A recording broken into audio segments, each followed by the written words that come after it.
छत्तीसगढ़ महिला पर्यवेक्षक भर्ती परीक्षा के लिए सिलेबस के अनुसार महिला तथा बच्चों से संबंधित कानूनी प्रावधानों के तहत टोनही प्रताड़ना निवारण के लिए कानून 2005 की सारगर्भित तथा परीक्षोपयोगी महत्वपूर्ण जानकारी यहाँ दी जा रही है।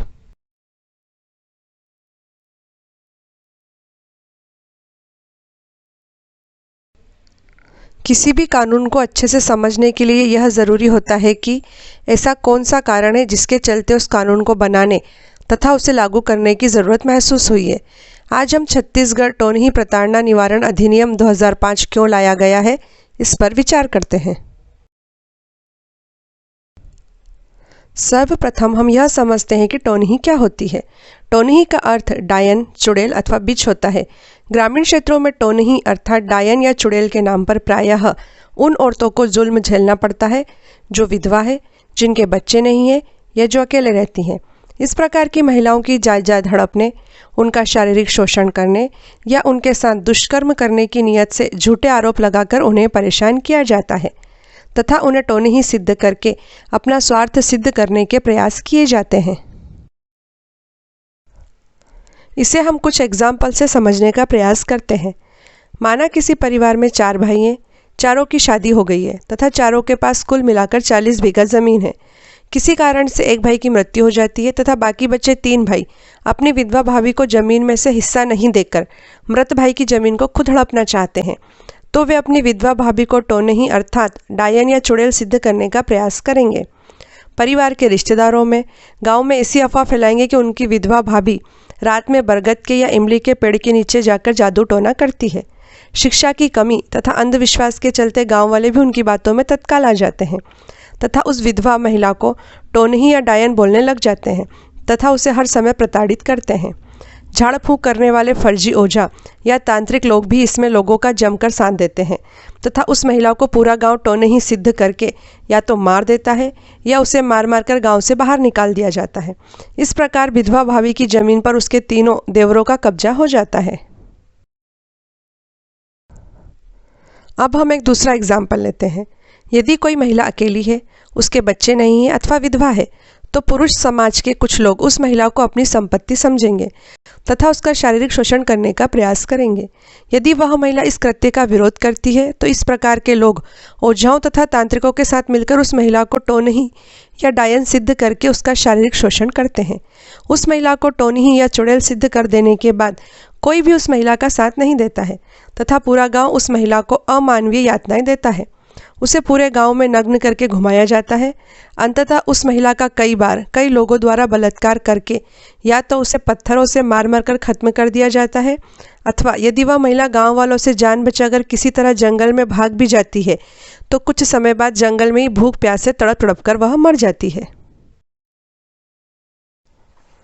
हमने जो एग्जाम्पल्स दिए हैं उससे आप यह तो आसानी से समझ ही गए होंगे कि एक सीधी सादी सामान्य सी महिला को पुरुष समाज अपनी स्वार्थ सिद्धि के लिए किस प्रकार टोनही अर्थात डायन घोषित कर देता है।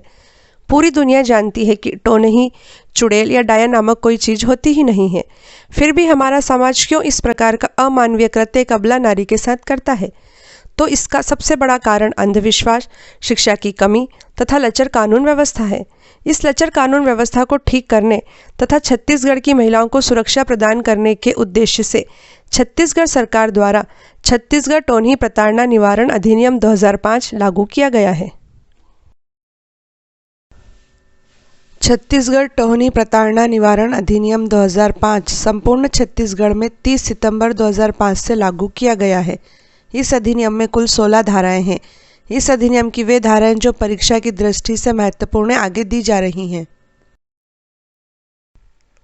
धारा 2 छत्तीसगढ़ टोनही प्रताड़ना निवारण अधिनियम 2005 की धारा 2 में टोनही की पहचानकर्ता, ओझा तथा महिला को हुई शारीरिक, मानसिक तथा आर्थिक हानि को परिभाषित किया गया है।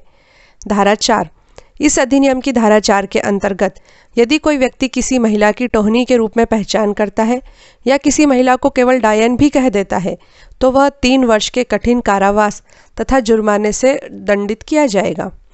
धारा 5 इस अधिनियम की धारा 5 कहती है कि यदि कोई व्यक्ति किसी महिला की टोहनी के रूप में पहचान करके उसे शारीरिक या मानसिक रूप से नुकसान पहुंचाता है तो उसे 5 वर्ष का कठिन कारावास तथा जुर्माने से दंडित किया जाएगा। धारा 6 ओझा या तांत्रिक को दंडित करने का प्रावधान करती है। ओझा या तांत्रिक के रूप में कोई व्यक्ति झाड़ फूक, टोना टोटका आदि करता है तो उसे 5 वर्ष के कठोर कारावास तथा जुर्माने से दंडित किया जाएगा।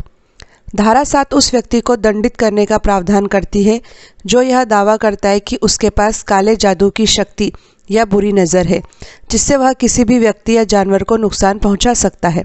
ऐसे व्यक्ति को 1 वर्ष के कठोर कारावास तथा जुर्माने से दंडित किया जाएगा। धारा 9 कहती है समस्त अपराध का निर्णय प्रथम श्रेणी न्यायिक दंडाधिकारी के न्यायालय में किया जाएगा। धारा 10A में कहा गया है कि इस अधिनियम के अंतर्गत किए गए अपराध संज्ञेय और गैर जमानती होंगे।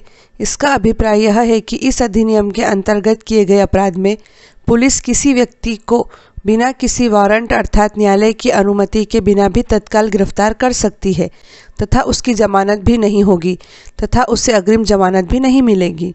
यह भी याद रखें कि यदि टोहनी प्रताड़ना से मृत्यु हो जाती है तो फिर छत्तीसगढ़ टोहनी प्रताड़ना निवारण अधिनियम 2005 की जगह इंडियन पिनल कोड अर्थात आईपीसी की धारा 304 के तहत केस चलेगा और आजीवन कारावास की सजा का प्रावधान है।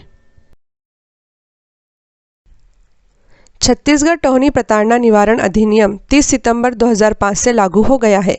इसके बाद भी कोई बहुत ज़्यादा परिवर्तन छत्तीसगढ़ में नहीं आया है। शिराज हेनरी द्वारा निर्देशित छत्तीसगढ़ की film the Dark Secrets of Tohni में भी बताया गया है कि छत्तीसगढ़ के ग्रामीण इलाकों में टोहनी या डायन नाम का खौफ पैदा करके महिलाओं को प्रताड़ित किया जा रहा है तथा उनका शोषण हो रहा है।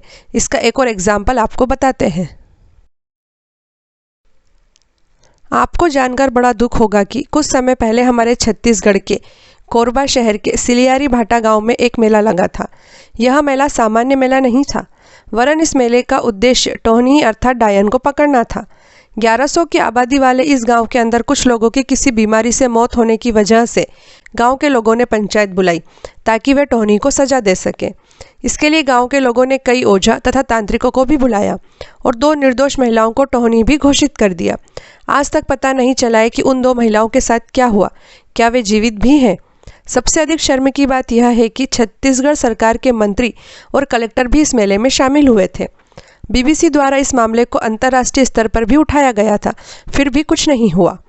टोहनी प्रताड़ना निवारण के लिए कोई भी कानून तभी प्रभावी होगा जब समाज से अंधविश्वास को पूरी तरह खत्म कर दिया जाएगा, वरना ऐसे कितने ही कानून क्यों ना बना दिए जाएं, महिलाओं का शोषण होता ही रहेगा।